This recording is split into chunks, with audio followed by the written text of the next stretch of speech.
Hello, Dreamcatchers, and welcome to another exciting day in the Writer's Haven. I am your host, Helena, and today I am with Christian nonfiction author Kevin Wayne Johnson to discuss his God Give the Glory book series. The winner of 19 literary and media awards, Kevin is also a pastor, executive coach, teacher, radio broadcaster, book publisher, and a host of other great things that just makes us all very, very proud to know him.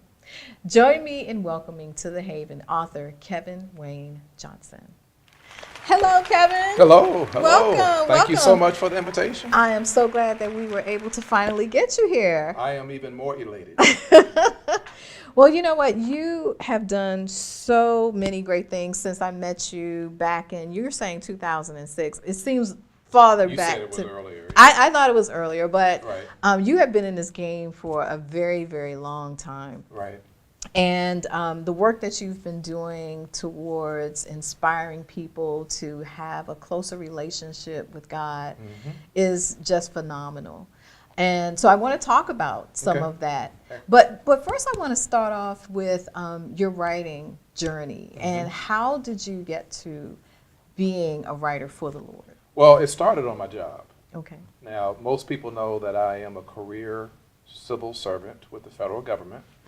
I recently retired, October 2017, after 34 years of total service. Wonderful. So, as a young pup coming through the trenches, I was always writing articles related to my career field, which was procurement, acquisition, contracting. I really, really enjoyed my career, and I enjoyed writing to try to get people to be a little bit more astute and a little bit more aware of the complications in terms of being an acquisition official in the government.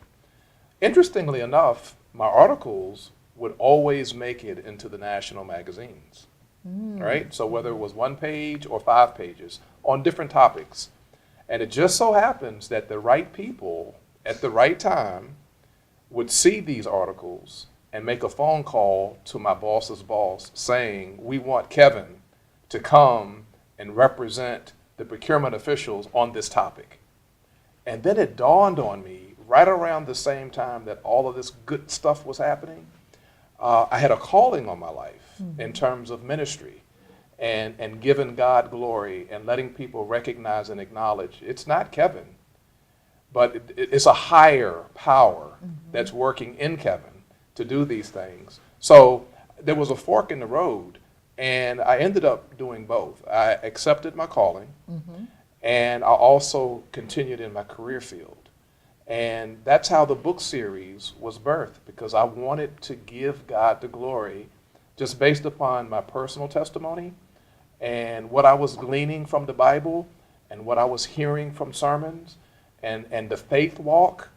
And all these good things were happening. It wasn't because of me, but it was because of the obedience that was in me. And so these articles continued. I kept writing articles, and I gained visibility. I gained recognition within my career field. I was promoted. I was asked by senior officials in the government to accompany them to Capitol Hill to testify before the House of Representatives. I'm like, wow, this is not just me. There's a higher power. Yeah. And right around 2001, so that was 18 years ago, the Give God the Glory series was birthed. Now, it was birthed from just one book. I had no thought that I would be an author of multiple books. Simple message, give God the glory. Subtitle, know God and do the will of God concerning your life.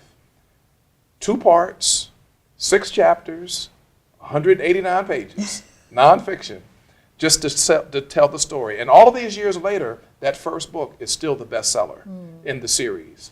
And so that's how it all started.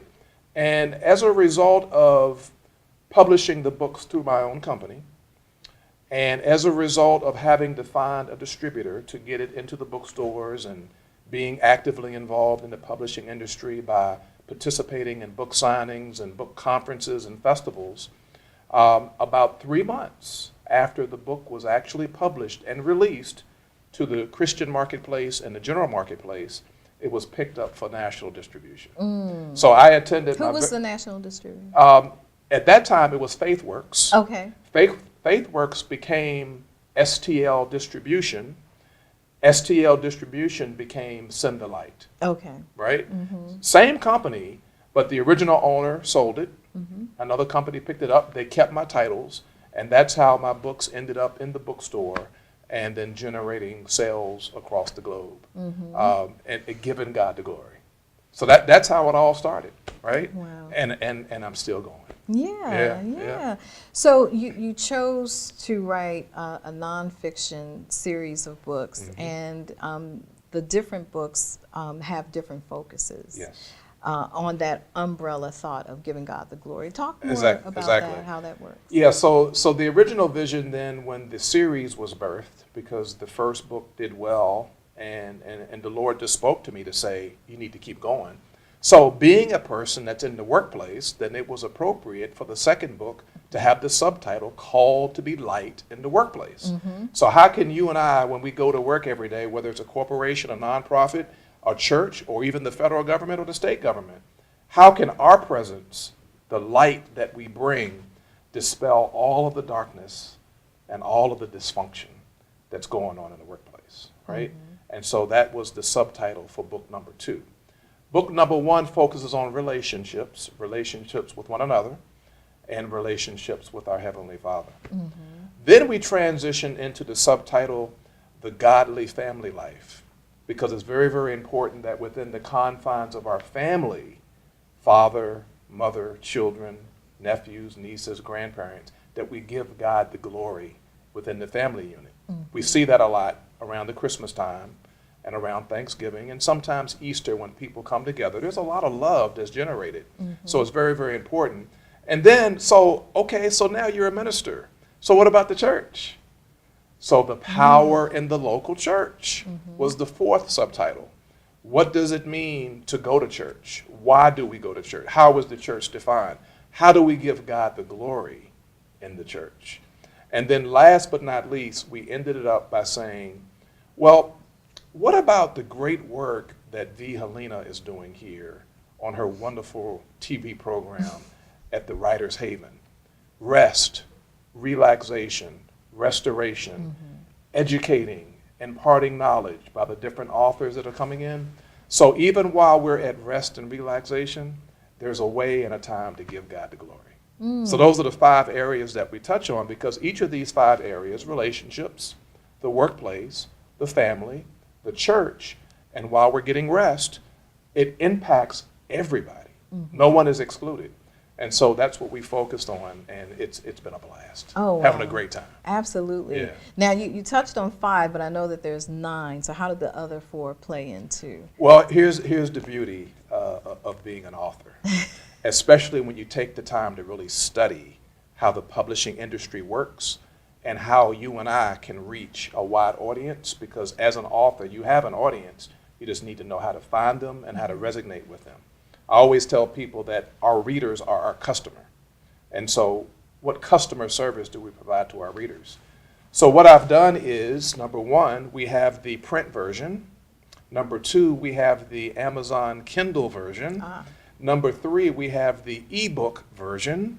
And soon, and very soon, we'll have the audio book version. Okay. And not only that, but we also have devotionals, and we have study guides, and we have workbooks.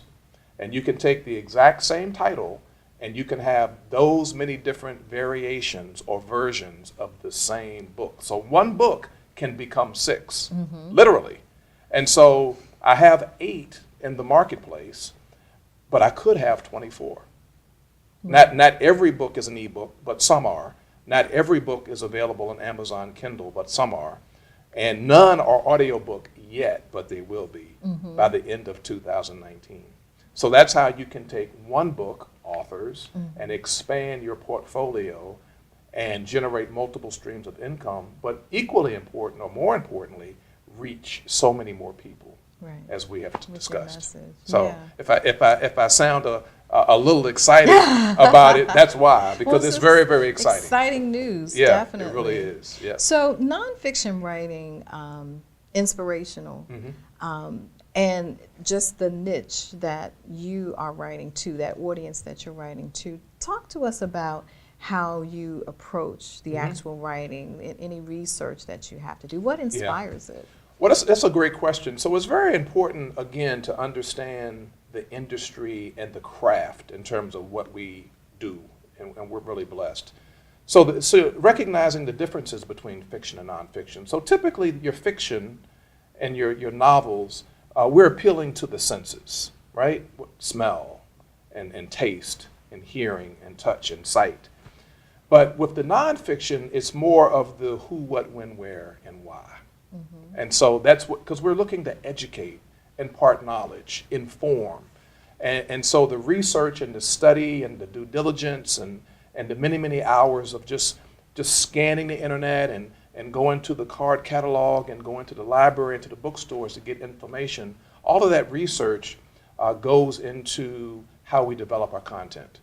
And so I come up with a standard table of content, and I identify the names of the chapters and how they will flow, and then I start to do my research and I start to fill in, and within 6 to 9 months, we're done.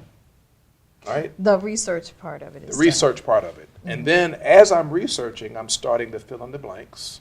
The beautiful thing about writing a nonfiction book is you don't necessarily have to write it in order like you do with your fiction, because with your fiction, you need to capture your audience from page 1 to page 300, and you have to develop your characters and your plot and your setting. But with nonfiction, because it's more based on research and study, I can actually write chapter 5 and then go back to chapter 2 and then transition to chapter 8, and I'm kind of filling it in as I go along, and it works out beautifully. Because the chapters don't necessarily flow into each other? Well, they do, but again, because you're not really developing a story with characters and a plot and a setting, it's going to flow from chapter 1 all the way through, but it doesn't stop you from being able to fill in chapter 3 and then maybe go to chapter 8, and then because you're doing research on that particular chapter.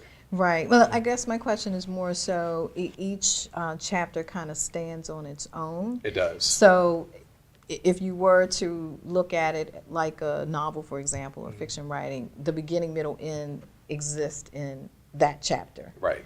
And then you go on to the second chapter. So presumably then you could actually change the order of the chapters at any time if you wanted to. You may have said, okay, this is 1 through 13, but we're about to go to print, and I actually want to move 12 to 10 and 10 to, and it would be okay. Absolutely. Is what you're saying. Yep, okay. absolutely. Okay. Yep, that happens. That's the gift of the writers, because we could be 95% done and go back and read it and like, ooh, yeah, let's make some changes here. Let's shift it around. That's the beauty of it all, right? But when it's all said and done, we're meeting the needs of our readers. Our readers communicate with us all the time. This is what we're looking for. This is what we need. This is what the market demands. Here's what the data and statistics are showing. Help us. Give us information. And so we respond to their need. Okay. Yeah. Now, when you're in the writing process, Kevin, how much of it is inspired? And what I mean by that, I'm sure all of it is inspired, but like, how do you know that you're getting a message that needs to flow out of you into your writing to hit the masses? How do you know that? Just it's hard to explain in words, but it's just something that just hits you in the heart, right? You have this burden in your belly. It's like, I got to get this information out because it's so exciting. If I'm this excited about it, then I'm sure my readers will be super excited about it. The beauty about having a series of books is my readers are pretty familiar with the content that I write about. And so there's an anticipation with the next one coming out. And I'm listening to what they have to say and some of their feedback and some of their input.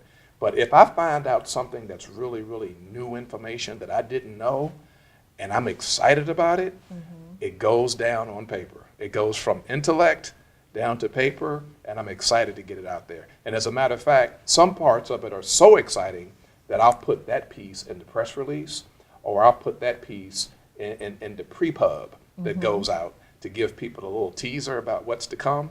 And then, so now I'm not the only one excited, but all the folks that are just waiting to purchase it are also excited as well. So it's kind of hard to explain in words, but you just know that you know. Yeah. That's the best way of saying it, right? You just know that you know. And so I know that when you first started out writing, you didn't see it as a series. Nope. As you were writing the series, were there any other books that kind of percolated up that you thought, okay, you know what, I'm working on this now, but I may go to this book later because it's inspired? I mean, it's not necessarily within the series, conforming to the series that you've set out, but maybe it's an extension of it. Right. Interestingly enough, no.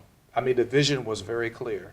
Once God said the series of books will be, the 5 subtitles were very, very clear to me, and I never diverted. How did it come to you, Never deviated. How did it come to you? Because of where I was in my life. So I knew the importance of all of us having a relationship with the Lord. So that was book number 1. Know God and do the will of God concerning your life. Made it very personal. Give God the glory. I was in the midst of the workplace for book number 2. I've seen how people lead. I've seen how people respond to good leadership and bad leadership. I've watched people who have a relationship with the Lord and those that don't. And all of these people are converging into the workplace every day. And some organizations are run well, and some organizations are just totally and completely dysfunctional. So how can I help these individuals that go to work every day to earn their living, to pay their mortgage, to pay their car, to get food on the table, clothes on their back? Something that we have to do, something that we should do. We should want to do that and help them. And so that's exactly how it was laid out. Being an author is an extension of who you are at the core. And so that's why you have some wonderful writers who just excel in mystery, in romance, self-help, cookbooks, I mean, and you name it. Because at the core, that's who they are. So at the core, this is who I am. I want people to understand what it means to give God the glory in those 5 key areas. Again, relationships, in the workplace, in the family, in the church, and then even while we're in rest and relaxation, because I'm a firm believer in that. Balance is very, very important in our lives. We've got to get rest, and we've got to restore, and we've got to relax. It's critical. But even when you're doing it, you're giving God the glory. Yeah. Okay. Yeah. Let's talk about the business of writing. You're a publisher. Yes. The name of your publishing company is Writing for the Lord Ministries. Yes. Do you have any other authors under your brand? Okay. Just moi. Okay. Yeah. Okay. Are you accepting any other? Not at the moment? Nope. Okay. So at the beginning, when you first started, well, with your first book, you didn't look to try to get signed by a publisher or look for an agent to go that route. You immediately knew that you wanted to publish it yourself. Yeah, I didn't have any mentors. I didn't know any publishers. I didn't know anything about the publishing industry. I didn't have any other authors that I could ask questions about. I took everything that I knew was from my experience of writing articles. And at that time, I was a decent author. It's gotten much better. Like with anybody, you improve your craft as you go along. But no, I didn't know anybody. I just did it. You know, I hired a graphic artist to come up with a nice cover based upon the vision that I articulated. I purchased my own ISBN.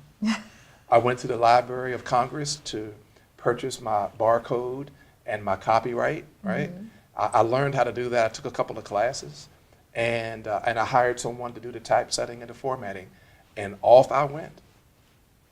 Okay. That's my story, and I'm sticking to it. Did you have someone edit? Oh yeah, Before absolutely, absolutely. Yeah, Okay. you can't edit your It's own work. difficult. Yeah. You People said have tried to do it. Yeah, you said it's difficult.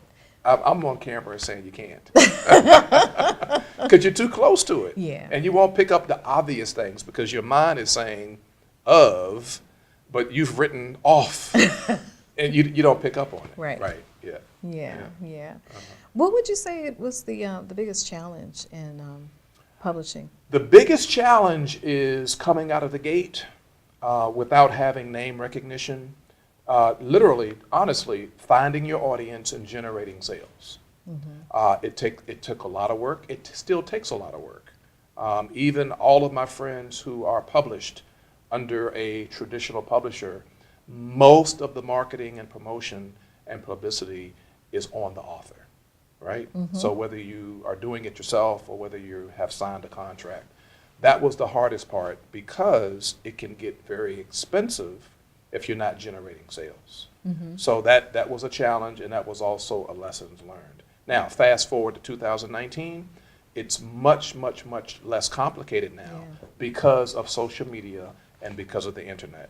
Back then, we would have to take out a print article in the newspaper or in a magazine, which was very, very expensive and had very limited readership.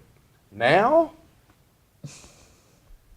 Yeah. I mean, I can easily reach 250,000 people on a social media post. Yeah. You just need to know how to understand the algorithms. Right, the Once you hashtags. understand how Instagram and Facebook and LinkedIn and Twitter, once you understand how it all works and what they're looking for and the right word and the timing, the day and the hour, once you do that, you can get a good reach. Now, if you were able to reach 500,000 people and only 10% bought, that's 5,000. That's still good. Yeah. So that's where we are. Big difference. Big difference. I just gave you a freebie. Okay. So that was the biggest challenge. That was the biggest challenge, and and quite frankly, it still is the biggest challenge because we're in an environment now where publishing has become so popular because many of us, we can do it ourselves without having to go through a traditional publisher. Yeah. You know, you have close to 200,000 new books or reprints that hit the market every year. Yet a major bookstore like Barnes & Noble, they can only carry about 35,000 books in their inventory at any given time. So that's well over 70% of the books that are published every year will never make it into the bookstore because they just don't have the room. Right. So it's a very competitive industry. Yeah, the market is definitely saturated. Yeah, yeah, exactly. Yep. Without a doubt. Yep. Okay. Well, tell me from a publisher's standpoint, in reviewing your work, and because I know you have some other projects that you're about to put out there for the masses. When you are looking at 2019 and the way that book sales are going and the markets that are hot versus others, and there's this message that you want, that you're definitely going to stay true to because this is your purpose, this is what God has planted in your life to be successful in. How do you engage? How do you engage? I mean, this, 2001, 2019, it's a lot of years in between, but our society has changed a lot as well. Three words: watch, look, and listen, right? Watch the trends in terms of what's going on in our society right now. So, for example, let's have a quick conversation about even what's going on in the White House. Look at the transition between the 44th president and the 45th president. Just watch. Watch what's going on, the dynamics, the rhetoric, how people are responding, etc. Take a look at the books that are selling.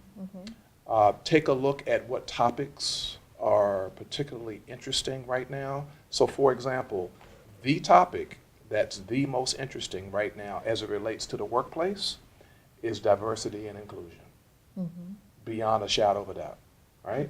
And then last but not least, listen.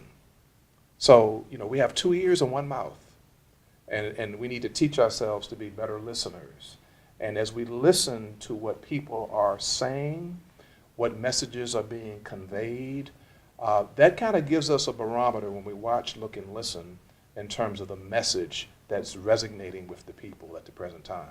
So don't necessarily change who you are or change your purpose or your vision, but you can modify, revise, and amend based upon the feedback that you're getting from the people. Okay, and Yeah. staying relevant without changing or compromising your message. That's the right word, staying relevant. That's the right word. Yeah. Who are you reading? What authors inspire your Well, writing? I tell you what, I started out with a book called Understanding Your Potential by the late, great Dr. Miles Monroe, right? yes. 1993, little paperback book, love it. That really helped me and it really, really inspired me. I'm a huge reader of leadership books because great leadership books teach us so many valuable lessons. First of all, it teaches us to be better leaders of ourselves so that we can be better leaders of others, right? So folks like John Maxwell, Zig Ziglar, here lately, a lot of the Simon Sinek books on leadership have been very, very instrumental in terms of helping me to grow as a person, as a minister, as a pastor, as a father, as a husband, as a friend, as an executive in the workplace. It's just helped me to grow tremendously, not to mention as an author as well. Yep. So what's next, Kevin? Well, what's next is now that I am retired, I am going to continue to write. The Give God the Glory series will be transitioning into audio book format for this year. I want to You tap said it. September 2019? Well, I'm actually starting like immediately Okay. because I want to tap into that lucrative market and I want to be able to reach more people. We have 2 book projects for this year, 2019. I am also a contributing author in addition to being a principal author. So the beautiful thing about being a contributing author is I contribute a 1-chapter content to a book that will be coming out on the 19th of March. Okay. Writing is essential. So we're going to be sharing with a number of different authors on the essentials of writing, how to be a great writer, how to improve your craft, how to maximize book sales. I'll be a part of that project. And then in September of 2019, we'll kick off book 1 in the 5-book series on leadership. Actually, it's going to be on servant leadership because that's the space I'm in right now. I have a passion in my belly, just like when I started with Give God the Glory 18 years ago. I have a new passion in my belly to make sure that we have sufficient training and coaching and mentoring and leadership principles and strategies for the current and next generation. So that's what I'll be focused on for the next 15 years. Well, thank you very, very Thank much you. for joining me Absolutely. today and Yes. dropping those golden nuggets All that I'm right. sure our dream catchers are going to catch Good, and make good. sure that they make part of their writer's toolbox, Excellent. I call it. Excellent. All right. Thank you, Kevin. Absolutely. Okay, dream catchers, thanks for joining us in the Haven. Remember to connect with me socially on Facebook, Twitter, or Instagram at Author V. Helena. And you can stream us on YouTube, iTunes, Spotify, iHeartRadio, Sonos, SoundCloud, Alexa, and Spreaker at Writers Haven Show with V. Helena. I look forward to connecting with you, and until next time, catch fire on purpose.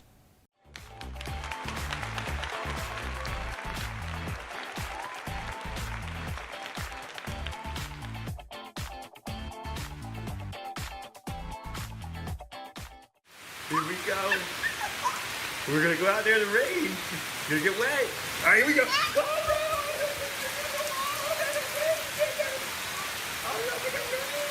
Okay, quick.